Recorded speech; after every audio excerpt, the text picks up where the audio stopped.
Bonjour, je m'appelle Sarah Chazelle et je suis cofondatrice avec Étienne de Jour de Fête, qu'on a créé en novembre 2006. Et donc Étienne Aulagnier, euh, co-créateur de Jour de Fête.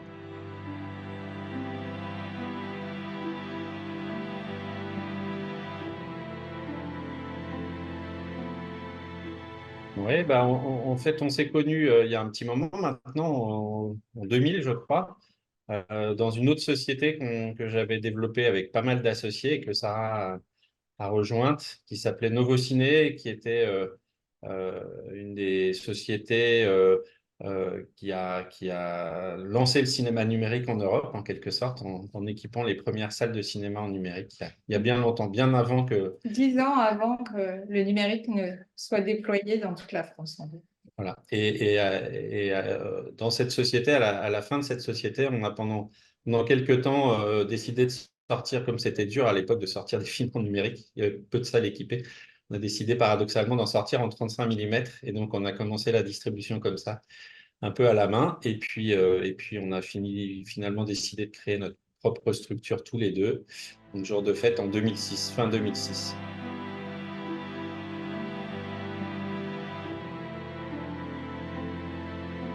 Pourquoi Jour de Fête? Parce que, un jour, en fait, comme le numérique a tardé vraiment à arriver, la vie de cette entreprise précédente avait été assez douloureuse, on va dire. Et, euh, et un jour où on avait un moral plus ou moins bon, Étienne arrive et me dit, j'ai une super idée, on va l'appeler Jour de Fête. Voilà.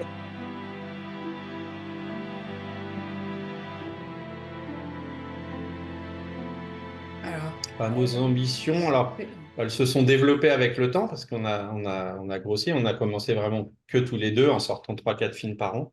On a toujours choisi de distribuer des films de fiction, mais aussi des documentaires. Et on n'a jamais perdu ce cap. Simplement, on est passé de 4 films par an à 16 l'an dernier. Donc, on a vraiment beaucoup augmenté la voilure. Et on a développé des activités complémentaires aux sorties salles, l'édition DVD, et puis depuis un moment les ventes internationales, en rachetant notamment une société, la société de Daniel Eisner, Doc Film en 2019, et qui est devenue The Party Film Sales. Donc on a aujourd'hui une grosse activité de vendeurs à l'international. et aujourd'hui, on est une vingtaine sur les deux sociétés avec toujours la même envie de défendre un cinéma indépendant, exigeant, engagé, souvent, parce qu'on sort énormément de films engagés et la liste dont on va parler en est la preuve, qui ont une utilité, on espère, sociale, politique et qui peuvent susciter l'échange au sein des salles de cinéma et au-delà maintenant en VOD et à l'international.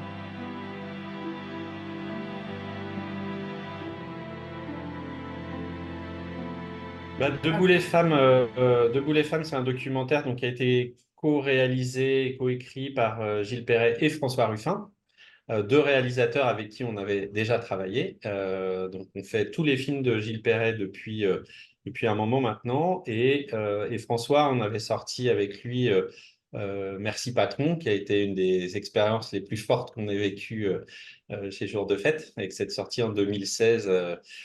Oui, compensé d'un César et de 520 000 entrées Un quand même, c'était César, après avoir... 520 000 entrées dans les Ouais. salles et puis beaucoup sur les places publiques. Donc on avait déjà travaillé avec ces deux réalisateurs en même temps, parce qu'ils avaient déjà co-réalisé un film qui s'appelait Je veux du soleil, qui avait été aussi un gros succès, pratiquement 200 000 entrées.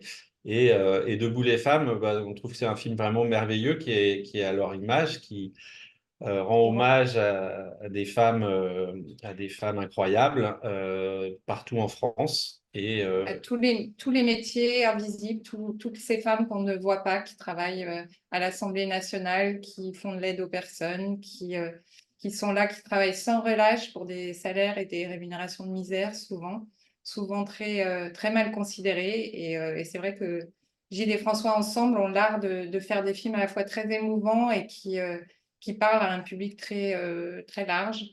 Et voilà, c'est ce qu'on aime faire, c'est exactement l'ADN de ce qu'on aime représenter chez Jour de Fête. Et ce qu'on a retrouvé aussi avec La Ferme des Bertrands, que Gilles a réalisé seul pour le coup. Donc La Ferme des Bertrands se passe en Haute-Savoie, dans le petit village où Gilles vit depuis très longtemps et il se trouve qu'il connaît cette famille Bertrand depuis très longtemps.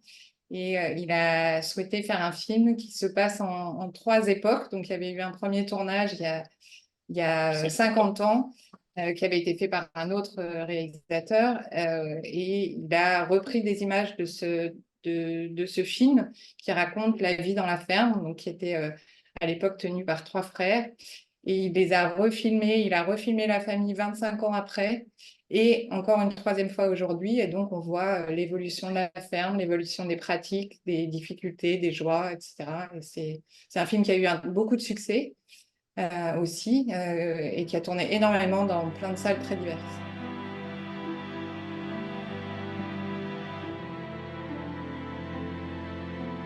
Ouais, vraiment, c'est le mot, l'écho.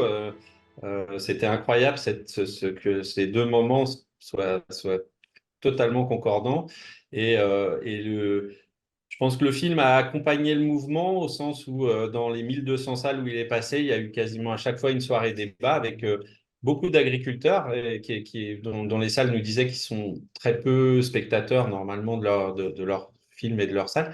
Et là, d'un seul coup, il y avait voilà, un vrai mouvement qui s'est mis en place, des soirées débats incroyables. Gilles Perret et sa compagne Marion Richoux, qui a coécrit le film, ont fait eux-mêmes, je crois, plus de 150 débats physiques. Beaucoup d'interviews Euh, aussi, évidemment, c'est sûr que la concomitance avec le mouvement des agriculteurs a permis au film d'avoir une très grande visibilité médiatique.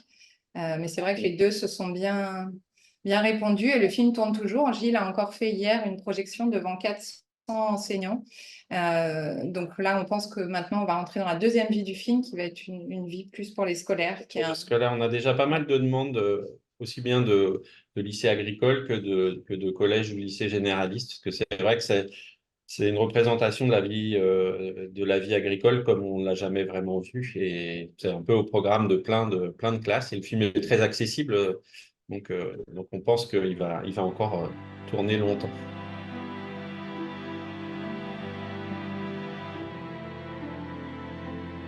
Et Ouais, un ouais. montage entremêlé entre les 3 générations qui est particulièrement, enfin nous on a trouvé à la fois très émouvant et très pertinent, très percutant.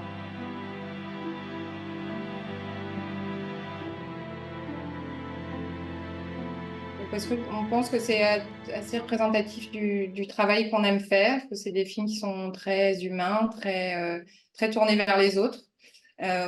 Et c'est en ça et aussi un réalisateur qu'on aime beaucoup, Gilles, et qu'on suit avec toujours le plus grand bonheur. Et Et voilà. François aussi, Et François François aussi. Ruffin, avec qui on a travaillé sur 3 films qui sont quand même parmi les plus importants de notre catalogue aussi. Donc, on voulait à la fois les montrer et leur rendre hommage. On pense que ce sont des grands réalisateurs de documentaires avec à la fois une forme qui est assez particulière et puis toujours du fond très, très important. Mais on a aussi un troisième documentaire, parce qu'on a parlé de deux, mais on a un troisième qui est un mockumentaire, un vrai faux documentaire, qui est le film de Kauter Benania. Mais il était, ouais, c'est quand même, enfin bon, c'est un peu comme Les Filles d'Olpha, un film à la frontière des genres. Donc Kauter, on la suit depuis longtemps également. Depuis le Salade de Tunis, Voilà, justement. c'est Ouais. le premier film qu'on a sorti d'elle, mais on a travaillé sur tous ses films sauf un depuis. Et puis, on a eu l'an dernier un succès incroyable avec son magnifique film Les Filles d'Olpha, qui était en compétition à Cannes, qui a eu le César aussi du meilleur documentaire et qui est Présenté. allé jusqu'aux Oscars. Mais oui, Et son premier film, c'est Le Charade de Tunis, qui est un film complètement dingue, on va dire, qui nous avait beaucoup séduit à l'époque et puis qu'on va avoir plaisir à remontrer, parce que je pense qu'il a été finalement peu vu, hein. Le Charade de Tunis avait fait 11 000 entrées à sa sortie. Bon, nous, on était jeunes distributeurs et puis Kauter était totalement inconnu à l'époque, donc c'était une sortie assez difficile, mais n'en demeure pas moins que son film était déjà génial et qu'on pense que c'est un bon endroit, le Festival d'Angoulême, pour le faire ressurgir et montrer à quel point cette réalisatrice a du talent.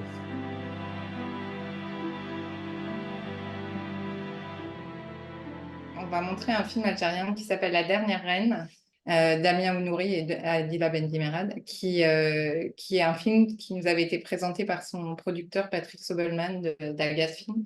qu'on a pris sur scénario, comme d'ailleurs quasiment tous les films qui sont là. Et on a été extrêmement séduits par cette proposition d'un premier film pour Adila, en tout cas, Damien, le deuxième film, qui raconte l'histoire de cette reine au XVe siècle en Algérie. Et donc, c'est un film à la fois épique, une mise en scène assez extraordinaire pour un petit budget, et qui raconte un pan de l'histoire d'Algérie qui est très méconnu. Et le film a très bien rencontré son public, d'ailleurs. On a fait tout un travail d'accompagnement qui a bien fonctionné. Et on est très fiers de ce film qui est très singulier, en fait, dans sa mise en scène, dans son format, dans son propos aussi. Ouais, ouais, et non, on était très fiers, effectivement, parce que sur le papier, c'était pas gagné, mais on a fait pratiquement 90 000 entrées et c'était une aventure humaine assez géniale. Ils sont vraiment formidables. Ouais. Adila et Damien, ils nous ont accompagnés. Enfin, il y avait je dirais une communion autour de nos équipes et ça s'est incroyablement bien passé. Je pense que c'est ce qui a porté le film aussi. Mais on sera aussi très heureux de le faire découvrir au public d'Angoulême qui ne l'a pas forcément vu, hein, parce que 90 000 entrées, c'est formidable, mais il reste beaucoup de spectateurs à convaincre encore.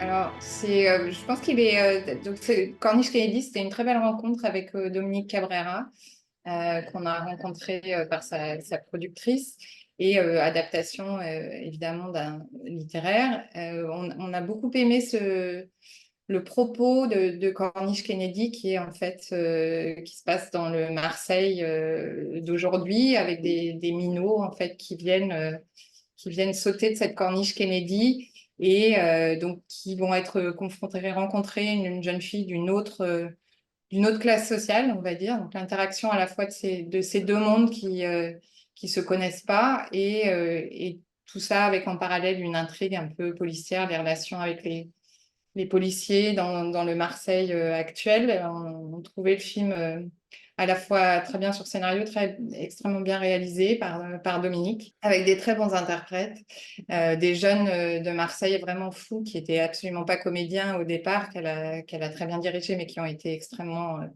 bons pour le tournage, qui ont accompagné le film après aussi. Et ça a été une très belle aventure. C'est assez lointain déjà pour nous, mais c'est vrai que ça nous fait plaisir de présenter ce film à Angoulême cette année.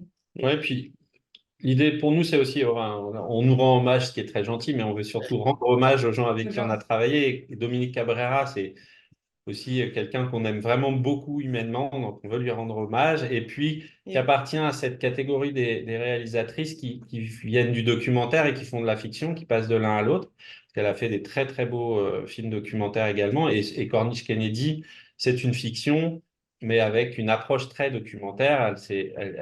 Elle a travaillé avec des jeunes qui sont réellement des plongeurs depuis la Corniche Kennedy, etc. Et ça se ressent dans son film, quoi. C'est un film qui a une âme aussi qui vient voilà, de ce passé de documentariste.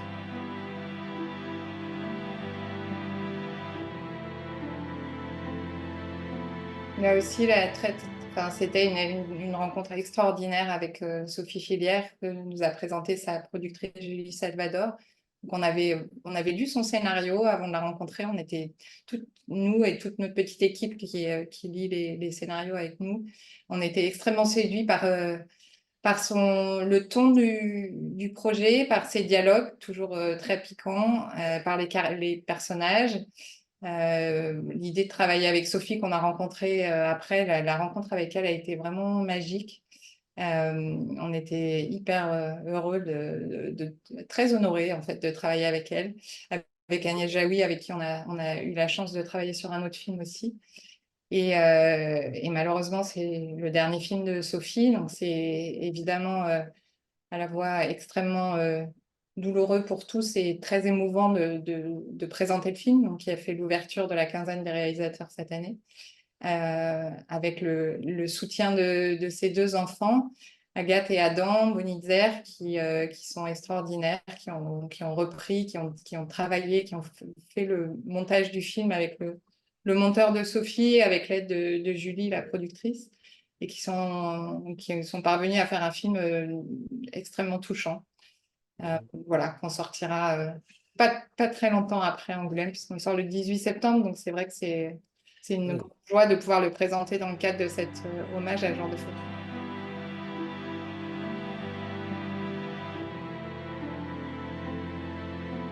On est très fiers, on est très heureux, on aime beaucoup Dominique et Marie-France et toute l'équipe d'Angoulême. C'est un endroit qui est vraiment le lieu de fin d'été où on aime se retrouver toute la profession et on a eu vraiment des très bons moments à Angoulême avec Papicha notamment, le film de Papicha, avec Nos qui avait Nos, gagné un Ross, Cracker, Jane par Charlotte. par par Charlotte. Charlotte. Non, mais presque tous les ans Presque tous les ans, mais bon. depuis pas mal de temps maintenant, on y vient avec grand plaisir. Et On puis, espère toujours avoir au moins un ou deux films qui soient appréciés par Dominique et Marie-France et qui soient dans les sélections, parce que vraiment, c'est un endroit à la fois très chaleureux et très bienveillant et qui est un très bon tremplin pour la rentrée.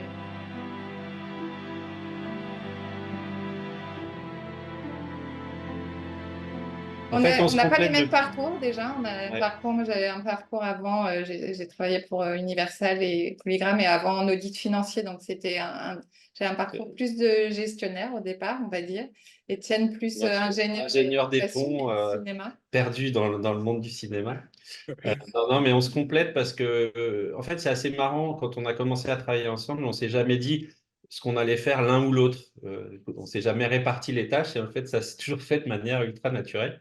Et jusqu'à il y a peu, parce que là, on a vraiment grossi en rachetant une société, mais jusqu'à 2019, les gens qui arrivaient et nous rejoignaient, en fait, rentraient dans ce fonctionnement. C'est-à-dire que les tâches se construisaient progressivement en fonction des affinités de chacun. Et voilà, c'est un mode de fonctionnement assez atypique, mais On se comprend jusqu'ici, ça toujours à marche, 2000. ça marche.